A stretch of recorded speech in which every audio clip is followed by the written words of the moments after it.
Welcome. My name is Robert Asencio, and I'm here today on this series, bringing to you the series of The Silent Struggle with my co-host, David Magnuson, former retired Chief David Magnuson. I'm sorry about that. Oh, it's okay. I'm very proud to be retired. Thank you very much, Robert. And today we're going to speak with also a retired member of the police, but he's from New York. His name is Lieutenant Richard Mack. Richard Mack served with the NYPD for 26 years, and now he's dedicated himself to doing work across the country, pioneering work and helping not just police officers, first responders, but community stakeholders as well on how to better deal with the silent struggle, which is trauma, how to deal with our needs to stay strong and stay well, mentally, physically.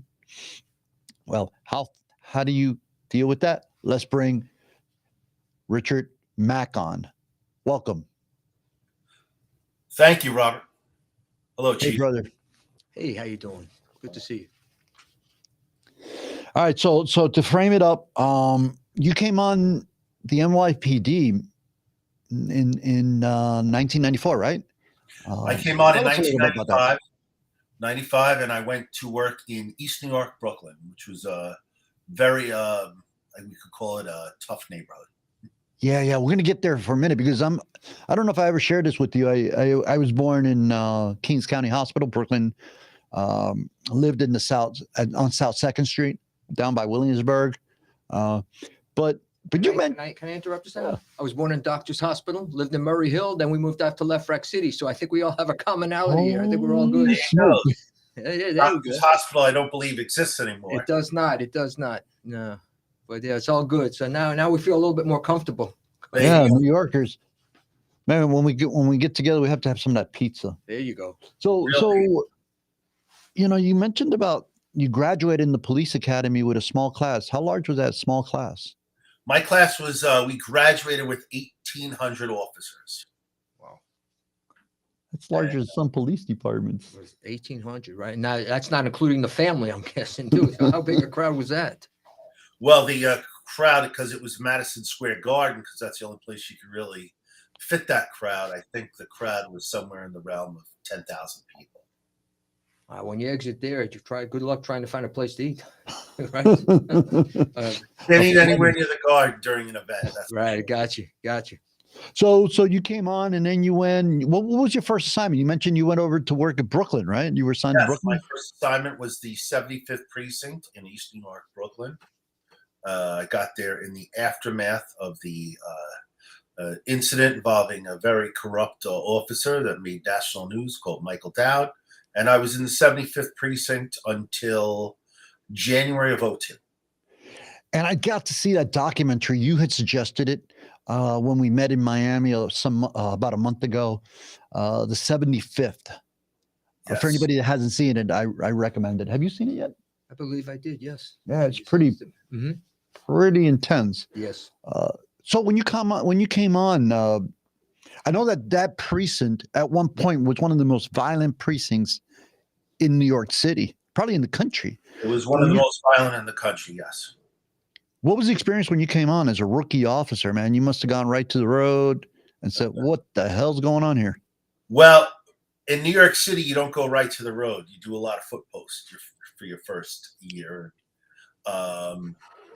I remember the first time I was third man in a car, they actually shot out a police vehicle window. And they had a car pursuit, like the first day of my third man in a car policing career, to show us how things operate in East New York, Brooklyn. So were you in that car? A lot of crime. What's that? Were you in that car when it was shot out? When the window was shot out? No, we actually were in a call. So when we came outside, the car window was shot out. But a lot of stress, a lot of high crime, and a lot of violence in East New York, Brooklyn for the years I was there. And then I would imagine, got other assignments and then made it up through the ranks, right? You ascended to the rank of lieutenant. Yes, I mean, I've been to several commands. During my time in the 75th precinct, I was there actually through the 9/11 World Trade Center attacks, and I worked down at Ground Zero doing a recovery, not really much rescue. And then I got asked to do peer support for members of the New York City Police Department with a group called Papa, and I was doing that for most of the 9/11 time until I got promoted to sergeant. Wow. That's police organization providing peer assistance, correct? That is correct. And that especially after 9/11, just how important that was. And I saw a bit of a video and what took place during the course of that video that you were talking about, where officers were out at Staten Island sifting through, and I can't imagine. And I mean, if ever there was a need beyond once leaving the Ground Zero per se, going out to Staten Island and the task they had at hand, that to me was it's chilling. Can you talk about that a bit? Sure. I mean, to be honest, in some ways, the Staten Island landfill was worse than Ground Zero. It really seemed like almost like you were working on another planet. It was a newly closed landfill that they converted to take all materials from Ground Zero to be sifted again. And the commanding officer of the landfill would always tell us we were there for one primary goal, and that was to find body parts to give families closure. And so what you do is you would have the landfill it had closed as a landfill in March of that year. So this is now September. And the first thing they had to do was constantly hose the ground down, because methane, it was all dirt with obviously landfill material underneath, and the methane would bubble up through the dirt. So as you're walking or driving around, you would just see bubbles pop up during the day, and it smelled like a landfill, and you were out there all day. So originally they had MASH type tents from the TV show, and then eventually they got these more modern type of air negative type of tents that made it a little bit more bearable, especially during like a lunch break or you just wanted to eat or relax. Yeah, that odor must have been a killer. Lord, not only the sights, the odor, and the task at hand. So that, you pointed to something that I really hadn't thought about. And if you see my lapel pin, it's 9/11 pin. It was given while I was in the Florida House of Representatives. Some of our brothers and sisters came to Tallahassee. I don't remember the occasion, but they had a handful of pins, and I took off my state representative pin and I put this on, and I've never taken. This is the only pin I use because of what they said and what it says on my pin. Never forget. We will always struggle to never forget. So thank you for that, my brother. But anyway, so coming back to the point, you mentioned to me something that, again, I hadn't really thought about in that context, that the attack on the World Trade Center and the building's collapse, a catastrophic collapse, actually turned into something that was even greater, which is the rescue. It was the largest rescue of this country's ever seen. Can you talk about that? Sure. I always say 9/11 was the worst and greatest day in the history of America. It killed almost 3,000 people, like 2,700 in New York, and then the other 300 in Pennsylvania and Washington. And the main thing I tell people is, listen, it was one of the worst days, but one of the greatest days. It was one of the greatest rescues. There was 25,000 people in the World Trade Center, and most of them got out. And that is something to be revered. And the other thing was the police officers coming from all around the country and firemen. And I remember getting stopped by New Jersey state troopers on the West Side Highway asking me for identification. And to be honest, I loved it because it showed that we were all in it together. Mm-hmm.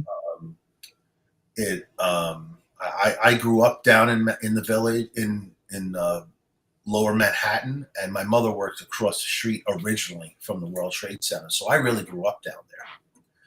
And,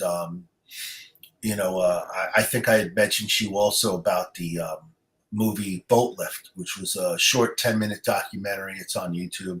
And it talks about how how many people were evacuated from Lower Manhattan via boat, because all personnel, all transportation was shut down. So the only way people could get out of Manhattan was either by boat or walking across bridges back home.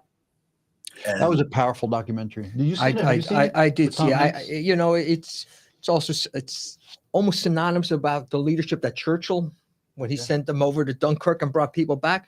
That's the thing I thought about, just the leadership that went on. And a lot of people just took that leadership onto themselves and said, I got a boat. I'm going to help. I'm going to take care of my fellow American, a fellow New Yorker, bring them back and take care of them. And like you just mentioned, LT, I mean, the worst of the times, but the best of the times in what humanity had to offer within New York and the surrounding areas, the entire country, to be honest with you.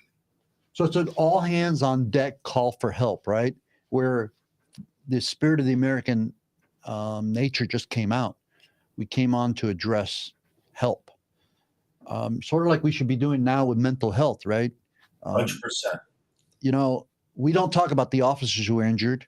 We don't talk about the people who were injured, civilians, because they just did not seek the help or did not know the help, or maybe didn't have the courage or the support. Richard, you were injured on the job and it caused your retirement. Can you talk a little bit about that? Because I'd like to get right from there into your volunteer work, which is part of this series that we're running now. Sure. Well, I could say I've been injured more than once in the police department. You too. I've had stitches, broken hands, and then the final injury that I had within the police department during the George Floyd riots in 2020. There was a unity march that wanted to come from from Brooklyn to Manhattan, across the Brooklyn Bridge. At the same time, there was kind of a new type of Occupy Wall Street type group that had formed by City Hall, and they were actually trying to do Occupy City Hall. They were trying to take over City Hall. And for a couple of weeks, we had to be outside City Hall. Actually, we were inside City Hall to prevent these protesters from taking over City Hall. And the reason they wanted to take it over primarily was they wanted to force the city to defund the police. And it was ironic because we were there to protect their right to protest, as long as they didn't try to interfere with government or hurt anyone. And so while this unity march was taking place over the Brooklyn Bridge, this group went and tried to do everything they could to disrupt it. And part of it was several officers were injured. And while we were responding to the bridge to assist other officers, we saw a lieutenant sergeant that had been struck over the head by a metal pipe. And as we attempted to intervene, myself and a couple other officers got attacked. One officer suffered a concussion. I myself had, and it was on the news, had been attacked by a gentleman with brass knuckle type jewelry. And I received injuries to both my eyes, and was jumped on and fell on the ground. And I had a fractured eye. My eye was sinking into my orbital bone. And then I had to be removed from the walkway at Brooklyn Bridge. The only problem was you can't get a vehicle up there. So I had to actually be walked off the bridge, even though I couldn't see. And when I got to the bottom, there was an ambulance along with the Occupy protesters, who then proceeded to scream and yell at me and jump on the ambulance. And I kind of felt like I was a New York Ranger walking into the Nassau Coliseum. But based on the noise from the crowd And then I had to go to the emergency room, get stitched up, and the next day I had to get surgery. Wow. Not a robot, a human being. David, I mean, I think that points to a person that can speak to the hardships of the job. Well, without a doubt, let's go back a couple minutes. We talked about 9/11 before we transition here a second. And the word has been used in history before. Never forget. Keep in mind, there are some that have gone through so many things they cannot forget. It may sound synonymous, but it's not. Is And that the haunt that you're talking about? yeah, there's just certain things that stick with you, and it can be vicarious too, especially in a position of authority where, if you're chief, lieutenant, sergeant for your men and women, something affects them. I mean, what affected Lieutenant Mack, I mean, obviously other people saw it. They're affected by it as well. Maybe not as much as the lieutenant was, and he can speak to that. But there's these things that you just can't forget. And this is where I want to hear now, because I'm very much interested to hear what he has to say about how this is working out, and how we can get people to proactively get the assistance they need, or what we can look for if there's somebody else that's going through some incident or trauma, that we can help them as well. So yeah, that's a great point. Hey, Richard, can you talk about, like, help the audience walk through seeking assistance for anybody that's out there struggling, and draw some parallels to your current volunteer work, national work, Sure. in helping others? Sure. Well, first of all, let me just say, there's the main issue with helping others is, first they have to recognize they have a problem, and it also comes to the leaders of policing to recognize their officers not only may have a problem, but need to find a safe place to seek help without unnecessary retribution. So you have issues like suicide, which has dramatically risen nationally, not just among police, but nationally among the country, and especially among younger audiences, younger people. I mean, it's like one of the leading causes of death, I think, 18 to 24. And I'm sure the chief will attest that he has more than one officer under the age of 24 in the police department.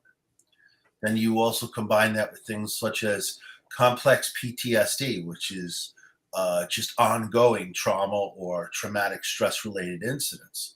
Depending on where you work, that can be very drastic. You also have the issue of depression. Something like 18% of the population will suffer some type of severe depression in their lifetime. And if they don't have a safe place to seek help, then that depression can compound and lead to other issues down the line. So back to why I'm in peer support is to give officers a place where they can get help confidentially. And the goal is not to take them off patrol, but to keep them in the fight, keep them in top shape, not physically, but mentally. And mental health definitely has a stigma that some officers look at it as a sign of weakness. But the whole point of peer support is to give a positive light to seeking out mental health so they stay mentally healthy for themselves, for their families. And if an officer is mentally healthy, they can better serve the community. So, for anyone viewing this that is struggling and hasn't dealt with it or needs attention, there's a resource out there. Pick up the phone, call 988. That's one of the first stops. If you have no one else to talk to, these people are there. They're waiting for those that need help. Anonymously, they will talk to you, but don't suffer alone. You're not alone. I think that's appropriate, right? I do, and going back to a conversation we had recently with Miami Police Chief Manny Morales, who, as head of the department, he proactively goes, and he said it publicly on a newscast. He proactively goes once a month for just a checkup. He talked about it. That was leadership personified. Let it start from the top. And then the other issues. I mean, if you got 103 fever and you don't take care of yourself, you have the flu, and you don't want to see a health professional, is that the wisest decision? If you tweak your back, you could barely move. Not to see somebody, to get that work done, is that the best thing? Same thing, and more importantly, with the mental issues, in the sense that you get over the flu, 6 months from now, you go, yeah, I had the flu, and I forget about it. You have issues now, you may get over for the day or two or a month, but they haven't been dealt with a professional. And so it's so important to deal with these issues proactively, and as important, those close to people, just to keep an eye out in conversations, whether it's a colleague on the street, whether family, friends, be there for them, be alert for it. Just like we said in the past, if you see somebody with runny nose, sick, barely can walk, you have a feel, and you need to see a doctor. You all right? You don't look well. You can't tell basically with the mental issue component, so to speak. So it's really up to the individual person. I think the lieutenant sort of alluded to that. They have to take care of themselves as well and be proactive in that measure. And at least there's things in place to assist them right away, as you just said. But it's so important to get people to change that paradigm. It is not a weakness. Taking care of yourself physically or mentally is a strength. It's a strength. Correct. Because you're going to be better as a result of it. Yeah. So Richard, I mean, I got to tell you, thank you, because you were part of a class that I just happened to go to the class in preparation for this podcast. And here I am meeting with some people with a lot of experience in law enforcement. And, I wind up benefiting because you helped me walk through some of the issues that I was dealing with. And I didn't want to share with anybody, right? Some of my own internal anxiety. So I thank you, brother. Your peer support worked even though that wasn't your mission there. We have 3 minutes left, 2 minutes. What parting words can you give our audience as far as resources available to them that they shouldn't struggle along? Well, a couple of things. First of all, thank you guys for having me on. I'm always willing to share the word of the importance of peer support, whether it's policing or any other type of job. But there's a couple of things to remember. When you retire, the stress and trauma doesn't go away. I actually know more police officers who committed suicide after they retired than I do police officers who committed suicide when they were active. So the stress doesn't go away. You have to seek help. There's no shame in reaching out for help. There's nothing wrong with getting help, as you would treat any other issue you may be having. So you can do things like call the Wounded Blue. 988, of course, is the suicide number. But you know what? Most people are not suicidal.